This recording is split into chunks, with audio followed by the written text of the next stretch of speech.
مولا یصلی وسلم دائما ابدا علی حبیبکا خیر الخلق کلہم۔ آج کے درس کی پہلی حدیث پاک، حدیث کا نمبر ہے 1295۔ حضرت سعد بن ابی وقاص جو بدری صحابی ہیں، وہ فرماتے ہیں کہ حجۃ الوداع کے موقع پر، یعنی 10 ہجری کے اندر، نبی علیہ الصلوۃ والسلام جب حج کے لیے تشریف لائے مکہ کے اندر، تو میرے والد محترم کی عیادت کے لیے بھی نبی علیہ الصلوۃ والسلام تشریف لے آئے، اور میرے والد محترم بڑی شدت مرض کے اندر مبتلا تھے۔ آقا علیہ الصلوۃ والسلام جب میرے والد کی تیمانداری کے لیے آئے، میرے والد نے کہا کہ یا رسول اللہ صلی اللہ علیہ وسلم، انا ذو مال، میں بڑا مالدار ہوں، اللہ نے بہت کچھ مجھے دیا ہے، لیکن سوائے ایک بیٹی کے میرے پاس اور کوئی وراثت میں پیچھے چھوڑ کے نہیں، وارث کوئی چھوڑ کے نہیں جا رہا اپنی وراثت کے لیے وارث۔ تو یا رسول اللہ صلی اللہ علیہ وسلم، کیا میں مال کا تیسرا حصہ اللہ کی راہ میں قربان نہ کر دوں، ایک حصہ اپنی بیٹی کے لیے نہ چھوڑ دوں؟ صحابی سمجھ گئے کہ آقا اس بات سے خوش نہیں ہیں۔ انہوں نے عرض کی فشطرو، یا رسول اللہ اچھا ایسا نہ کر لوں کہ آدھا مال میں اللہ کی راہ میں صدقہ کر دوں اور آدھا وراثت میں اپنی بیٹی کے لیے چھوڑ دوں؟ فقال اللہ، آقا نے فرمایا نہیں۔ تیسری مرتبہ انہوں نے کہا یا رسول اللہ صلی اللہ علیہ وسلم، ایسا نہ کروں کہ 3 حصے مال کے اپنی بیٹی کے لیے اور ایک حصہ اللہ کی راہ میں خرچ نہ کر دوں؟ آقا علیہ الصلوۃ والسلام نے فرمایا والثلث کبیر و کثیر، آقا نے فرمایا ہاں تیسرا حصہ بہت زیادہ ہے، تیسرا حصہ بہت زیادہ ہے۔ اور آقا علیہ الصلوۃ والسلام نے آگے آنے والی امت تک کے لیے پیغام پہنچا دیا۔ آقا علیہ الصلوۃ والسلام نے فرمایا اپنے وارثوں کو غریب کی حالت میں نہ چھوڑا کرو۔ کیسے؟ یتکففون الناس، اس حالت میں اپنے وارثوں کو نہ چھوڑا کرو کہ تمہارے مرنے کے بعد وہ لوگوں کے سامنے ہاتھ پھیلاتے پھرے، روٹی کا کھانے ان کے پاس نہ ہو، پینے کے لیے کچھ نہ ہو، پہننے کے لیے کچھ نہ ہو، وہ اپنا گزر بسر کرنے کے لیے تمہارے مرنے کے بعد لوگوں کے سامنے ہاتھ پھیلاتے پھریں، اپنے گھر والوں کی حالت میں نہ چھڑا کرو۔ آقا نے فرمایا جو بھی تم خرچ کرتے ہو اللہ کی رضا کی خاطر، اس کا اجر تمہیں مل جائے گا۔ یہاں تک کہ نبی علیہ الصلوۃ والسلام نے فرمایا اللہ کی رضا کی خاطر خاوند اپنی بیوی کے ہاتھ میں اپنے ہاتھ سے لقمہ جوڑ کر اپنی بیوی کے ہاتھ میں دیتا ہے، اللہ اس کا بھی ثواب عطا کرے گا۔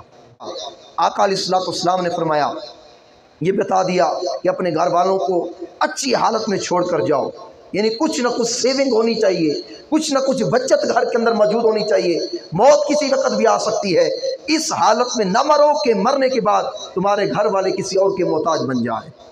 پھر اس صحابی نے عرض کیا رسول اللہ صلی اللہ علیہ وسلم، اپنے اصحاب کے بعد مجھے خوف ہے، اس بیماری کی شدت اتنی زیادہ ہے کہ میں مر جاؤں گا اور ہجرت ادھوری رہ جائے گی، شہر مدینہ نہیں جا سکوں گا، یا رسول اللہ کیا کروں؟ تو آگے آقا نے کیا فرمایا، اِنَّكَ لَن تُخَلَّفَ فَتَعْمَلَ عَمَلًا صَالِحًا إِلَّا ازْدَدْتَ بِهِ دَرَجَةً وَرِفْعَةً۔ آقا نے فرمایا خوف نہ کر، یہ گارنٹی تجھے میں دیتا ہوں، اس مرض میں اللہ تیرا وصال نہیں کرے گا، تجھے موت نہیں دے گا، قربان جائیں۔ یہ ہے نگاہ مصطفیٰ، یہ ہے نگاہ نبوت کہ آقا نے گارنٹی دے دی حضرت سعد بن ابی وقاص رضی اللہ تعالیٰ عنہ کو۔ آقا نے فرمایا کہ اس بیماری کے اندر تیرا انتقال نہیں ہوگا، یہ گارنٹی میں تجھے دیتا ہوں۔ فَتَعْمَلْ عَمَلًا صَالِحًا، اس بیماری میں اللہ تجھے صحت دے گا، صحت کے بعد تو عمل کرے گا، اتنے عمل کرے گا اللہ تیرے درجے بھی بلند کر دے گا، تیرا مقام بھی بلند کر دے گا، اس بیماری کے اندر تو نہیں مرے گا۔ آگے آقا نے اور بتا دیا، آقا نے فرمایا اس وقت تک تو نہیں مرے گا یہاں تک کہ ایک قوم کو تجھ سے نفع ملے گا، ایک قوم کو تجھ سے نقصان ملے گا، یہ بھی فرما دیا۔ اور آج بخاری کی حدیث نمبر 5659 کے اندر یہ الفاظ ہیں، حضرت سعد بن ابی وقاص کے والد فرماتے ہیں آقا میری تیمانداری کے لیے آئے، آقا علیہ الصلوۃ والسلام نے میری پیشانی پر اور میرے سینے پر ہاتھ بھی رکھا، ہاتھ رکھا اور ہاتھ پیٹ پر، چہرے پر، پیشانی پر ایسے ہاتھ رکھتے گئے اور میرے لیے دعا بھی کی۔ حدیث نمبر صحیح بخاری کی 5659۔ اب سبحان اللہ، قربان جائیں، حضرت سعد بن ابی وقاص رضی اللہ تعالیٰ عنہ فرماتے ہیں خدا اس بیماری سے لے کر بوقت وصال تک فما زلت اجد بردت علی قبضی فیما یخال علی حتی الساعہ، سے بخاری کی دوسری حدیث کے الفاظ 5659 کے، فرماتے ہیں مرتے دم تک خدا بیماری کے وقت آقا نے میری پیشانی، چہرے اور سینے پر ہاتھ پھیرا تھا۔ کئی سال پہلے، 45 سے 47 سال پہلے بیماری کی حالت میں آقا نے اپنا ہاتھ پھیرا تھا سینے اور چہرے پر۔ صحابی کہتے ہیں اس ہاتھوں کی ٹھنڈک 45 سے 47 سال کے بعد بھی میں اپنے ہاتھوں میں، اپنے سینے میں محسوس کر رہا ہوں۔ یہ تھی آقا علیہ السلام کی دست مبارک کی ٹھنڈک۔ اب یہ صحابی زندہ رہے، آقا نے گارنٹی دے دی کہ تو نہیں مرے گا، ایک قوم کو تجھ سے نفع ہوگا، ایک کو نقصان ہوگا۔ قربان جائیں، سن 57 ہجری کے اندر یا 59 ہجری 55 ہجری کے اندر، مختلف روایت ہے، سن 55 ہجری یا 57 ہجری کے اندر ان کے ہاتھوں سے اللہ نے ایران کو فتح کیا۔ قربان جائیں، اس نبی کے درس حدیث میں آپ بیٹھے ہیں۔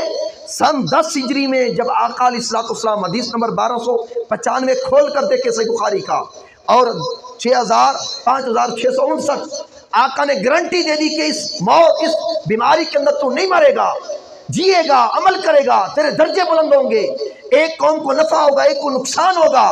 آقا 47 سال کے بعد، 45 سال کے بعد جو کچھ ہونے والا تھا، مصطفیٰ کی نگاہ اس منظر کو دیکھ رہی تھی۔ یہ آپ کے میرے نبی کی نگاہ نبوت تھی۔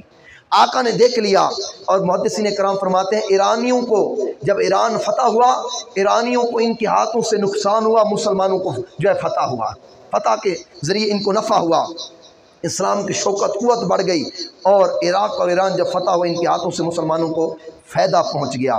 تو آقا علیہ السلام نے یہ جو فرمایا ایک قوم کو نفع ہوا، ایک کو نقصان۔ اور دوسری وجہ محدثین کرام لکھتے ہیں ان کے دور میں سن 55 یا 57 ہجری کے اندر کچھ لوگ مرتد ہو گئے، یعنی اسلام سے پھر گئے، اسلام کو چھوڑ دیا، مرتد ہو گئے۔ ان سارے مرتدین کو حضرت سعد بن ابی وقاص رضی اللہ تعالیٰ عنہ کے پاس لایا گیا۔ آپ نے ان کو تبلیغ کی اور ان کو سمجھایا، ان میں سے بعض تو مان گئے اور توبہ کی، تائب ہوئے، اسلام لے آئے، اور کچھ اپنے عمل پر ڈٹے رہے۔ تو جو ڈٹے رہے آپ نے ان کو سولی پر چڑھا دیا، ان کو قتل کروا دیا مرتدین کو، اور جو بچ گئے ان کے ذریعے اللہ نے ان کو اسلام دیا، ان کو نفع دیا، اور جن کو مار دیا ان کے ذریعے اللہ نے ان کو نقصان دیا۔ تو یہ 47 سے 45 سال کے بعد جو منظر آنے والا تھا، آقا علیہ السلام نے نگاہ نبوت سے اس منظر کو اپنی آنکھوں سے دیکھ لیا تھا۔